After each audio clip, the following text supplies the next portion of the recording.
আপনাদের হাওয়ার কথা মনে আছে? সাথে, সাথে কালা খেলা, ৮টা বাজে দেরি করিস না, মেজবাহ রহমান সুমনের এই মুভিটি হঠাৎ করে তুমুল জনপ্রিয়তা পেয়েছিল and some of the time সেটার গান ভীষণভাবে ভাইরাল হয়েছিল। চঞ্চল চৌধুরীর চঞ্চল চৌধুরী থেকে শুরু করে গুণী নির্মাতা এবং গুণী অভিনেতারা অভিনয় করেছিল এই মুভিটির মধ্যে। সেই ডিরেক্টরই নিয়ে আসলো 'রোহিত' নামে একটা মুভি।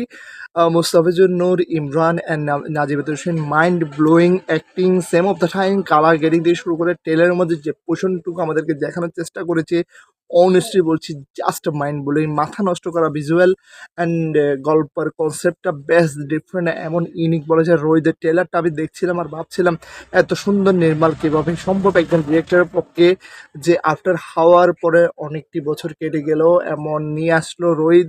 অ্যান্ড সেটার একটা যে পাঁচ লোক পোস্টারটা, এই পোস্টারটার ডিজাইনটা মানে অন্যরকম। এটা বাংলা মুভি যে এরকমভাবেও যে মেক করা যায়